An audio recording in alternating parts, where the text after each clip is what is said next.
All right, so I got a new video just dropped yesterday from this video, from the time of this video, titled "What to Expect from the Real Estate Market in 2025." I think this is a good one to share. Hopefully, they got some information that we could all use as we continue to kick off this year, and hopefully hopefully their outlook is good. I don't know. Everything is so high. Cost of eggs today, 12 count of eggs today cost me $8. And same is going with the housing prices. Everything is just high. So hopefully we see some positive changes. All right. But y'all let me know what y'all think. Let's learn something. It's Ricky Rich with Black Primacy. Please don't forget to like, comment, subscribe, and turn on your notifications. In this morning's Consumer Confidential, we're going to dig into the housing market starting here in 2025. According to the National Association of Realtors, existing home sales dropped to about 4 million in 2024. That's the lowest since 1995. So what can buyers and sellers expect moving forward? Well, we've got real estate broker and president of R New York, Stephanie Birkin, here with the answer. Steph, good to see you. Good to see you, Al. Okay, so let's start with mortgage rates. Yes. Where are we right now, and can we expect them to drop at all this year? Yeah, so just like you said, we've been through a tough year. I'm feeling optimistic about 2025. Okay, the rates as of this morning were in the high sixes, 6.875. I think we're going to be, we've been hovering above 6%. We've dipped into 7. I do think that they're going to ease a little bit, but I really want people to adjust their expectations, right? Plan for 7, because we've seen them there. Wow. Be pleasantly surprised by 6. Do not hold out for 3. That 3 number, I just don't think that we're seeing again. And I just want to make a note quickly that the mortgage rates don't directly track what the Fed is doing, right? So they're more impacted by the 10-year Treasury. So when you see these headlines, Fed's cutting rates, Fed's cutting rate, it's much more gradual in terms of the impact for the mortage rates. Okay, so how does this impact inventory? I will say that is something that I learned over the last year is that I'm watching the Fed rate cuts and noticing that they just weren't aligning with the mortgage rate cuts, and I've always known that they're not directly related, but I had always believed that they move relatively together, which is what she's saying, but in the experience that I've seen over the last couple of years watching the market, it's almost had no impact. I mean, we saw these same rates 7 or so at the end of 2023, and so nothing changed last year, even though there were quite a few rate cuts. So I like what she said there. Okay, so how does this impact inventory, and does it favor buyers or sellers? Yes, so we see that rates affect pricing, so does supply and demand. Inventory is really tight right now. Why? Because a lot of homeowners are locked in to this sub 4% rate, and they don't want to give that up. Buyers have a lot of pent-up demand because it's still an unaffordable market, right? So what we're going to see is when these rates ease a little bit and supply is freed up by some new construction, I don't think that's going to fundamentally change the market, but it's trending in the right direction. That will help demand. That will help loosen up supply. We're seeing these small, steady improvements that are going to get us back to a normal, stable market. So don't think drastic changes. Think small, steady improvements that'll get us back to behind us is the worst of it. We've turned a corner. We're going to get more normal and stable. All right, come on down the line here. All right, so as buyers are continuing their hunt, what are some tips to keep in mind? So I know it sounds simple, Laura, but you have to understand your finances, and a lot of people don't. It's a new year. Go through the motion as if you're getting a mortgage. It'll make you get organized. You can figure out what you have and liquidity, in cash, what your credit score is, and then what you can afford, right? You want to look for these assistance programs, FHA, VA. It helps you not just with down payment, but with your closing costs. And as we know, buying, anybody who's been through it, it's so personal. Understand what you want and what you need and educate yourself on the market. And also, it's never too late to start saving, especially for my millennials and my Gen Zers out there. Every check that comes in, take a little bit off of it and put it into savings. And buyers are looking different now, Laura. We're seeing more cash buyers. People are forgoing the financing process or having it be more delayed.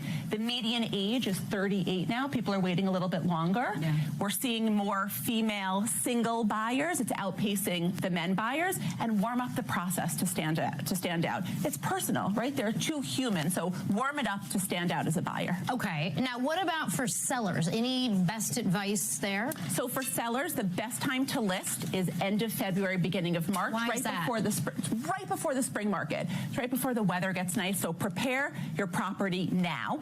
I tell people to follow the acronym PLANS. Price strategically at or below market. Do not overprice. Light up that house. Increase the bulbs. Clean the windows. Oh, physically light it up. Okay. Physically Yeah. light it up. Okay. Physically light it up. Ask an agent. Work with someone seasoned and trustworthy. Negotiate creatively and stage for success. Does research show that this actually makes a difference? A huge difference. If you do a fresh coat of paint and lighter bulbs, Always better. Oh, stage easy. for success. Stephanie, thank you so much. My pleasure. Hey, thanks for watching. Don't miss. Yeah, I like those recommendations. At least from the, I guess I could say I like the outlook, but we just don't know. We don't know how this market is shaping up. At the end of the day, yes, and interest rates are high. Interest rates are making things unaffordable, but it is the cost of everything that is just making it hard, because what is not really discussed in this whole housing market discussion or housing affordability discussion is it's not just the house itself, that it's not just the price of the house and the interest rate of the house that is making the house unaffordable for most Americans.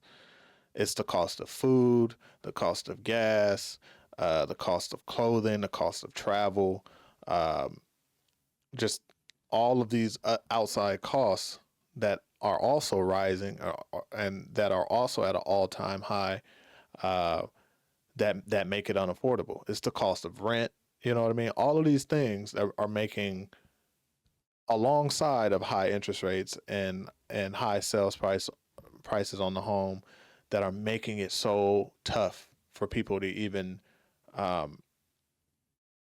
to be able to even fathom affording, the mortgages that are out there. And so I'm honestly at a loss in terms of like what can happen. I mean, I think as I get more involved in the market and more involved in not just the housing market, but just the financial markets, which I'm fairly new to. I didn't get serious and really get involved into it until 2017. So 8 years of me, actually paying attention to it, which is not a lot of time at all. But I've in that time, I've just learned that no matter what the situation is when it comes to the market, nobody ever really knows. I mean, you hear that a lot, but if you really pay attention, you'll see nobody ever really knows. And I think we live in this digital space now too, so it's actually kind of easier to go back and see some of like the reports, some of the people who are, talking, even we'll say 2 years ago. Right. Check some of these old or 2-year-old market watch videos, and you'll see people are completely wrong. Right. So for me, that just tells me that while some of the stuff that you said could be comforting, we just don't know. It's just such a hard time. It's hard for people to buy. It's hard for people to sell, because then they have to go out and buy in this terrible market, they're not going to get as much bang for their buck. There's just so many.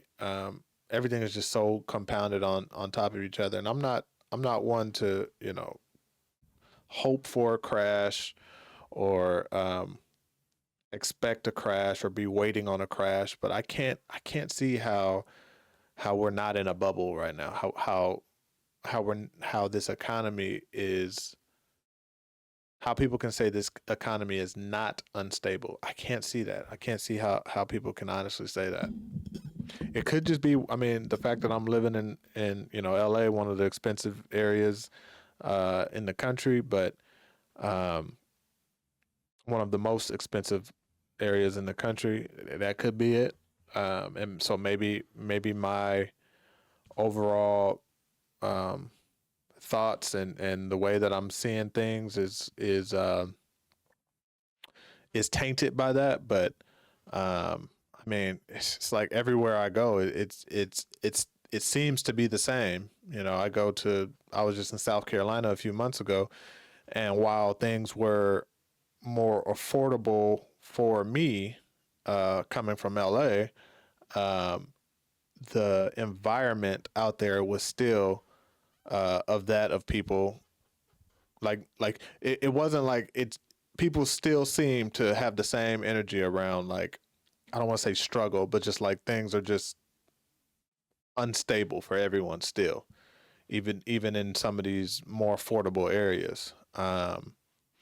And so, this is going to be an interesting, and we probably say it every year, but I'll say it again, that this is going to be an interesting year in terms of the economy. We got a new president, a completely new shape up of Congress in terms of the represented parties, and there's just a lot of turmoil going on in the economy, both from a personal perspective and from a political perspective, and it's just, I just can't see. I don't know how this just levels out, but we'll see. I don't mean to be pessimistic. I'm trying to be optimistic, but the only thing we can do is lock in, focus on ourselves, or if you haven't been saving, start saving. Save more if you are saving. Get our finances together. Continue to and start learning the importance of finance. I can't stress that enough. God, I can't stress that enough. That's the biggest problem. Like people are acting like this economy is just the most stable in the world. Like, people are struggling but still acting like everything is good. Like, in terms of how they are spending, and it's wild to me to see. It's just wild to me to see, because when the poop hits the fan, there's going to be a lot of people trying to figure out, what they're going to do next. And it's simply because people are trading their tomorrow for today. And that's unfortunate. But yeah, y'all let me know what y'all think on this. All right. What do y'all think? Y'all think the market is going to improve? Do you think it's going to get better, worse? Do you think there's a crash coming? Do you think it's just completely stable right now? I'm curious. All right, y'all let me know what y'all think. All right, it's Ricky Rich of Black Primacy. Please don't forget to like, comment, subscribe, and turn on your notifications.